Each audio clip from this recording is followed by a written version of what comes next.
Okay guys, so I want to know who's going to explain this to me. It looks like I have a serious creature. This is not a squirrel. I am standing above one of my pots and look at the damage. Look at that. There's the plant outside.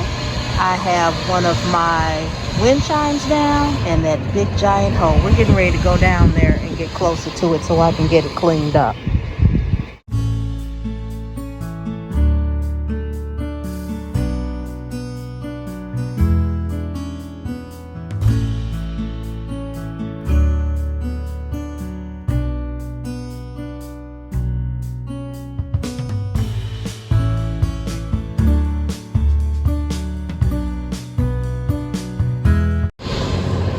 Okay guys, so welcome back to Container Crops, the Scaredy Cat Gardener. And yes, I feel like running right now. Look how deep that hole is.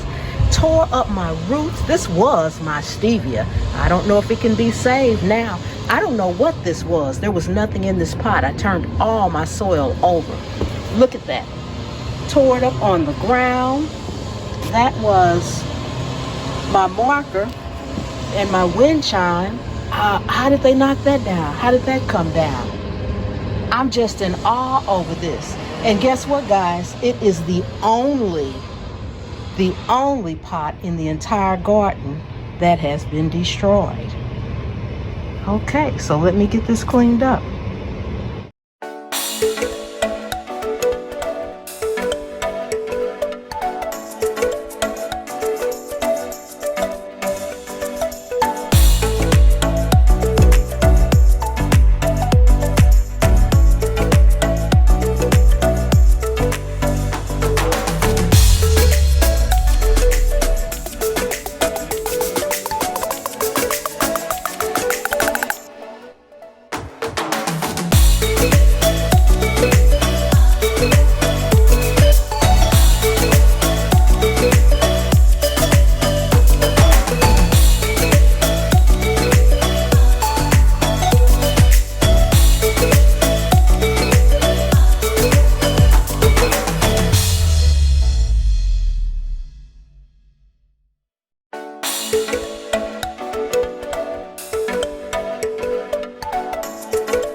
Okay guys, I am not sure what it is, but I'm going in with two things. I'm sprinkling some cayenne pepper on here because I know that won't hurt anything that I have in here.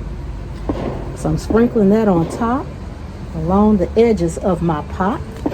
This is the only pot, guys, that I cannot see from inside of my house. Well, not the only one. I have a couple of other ones, but it's one of the few. It would be. I have no clue what it is. Like I said, there is no sign of anything else. I'm putting some more peppermint oil on these cotton balls that are on here. Guys, if you are not subscribed, go ahead, do me a favor, subscribe, turn on the post notification bell, give me a thumbs up, and guys, share this out. Maybe somebody can tell me what they think that was, because that was an awful big hole, and it's the only pot, and they really tore it upside down. But that's okay.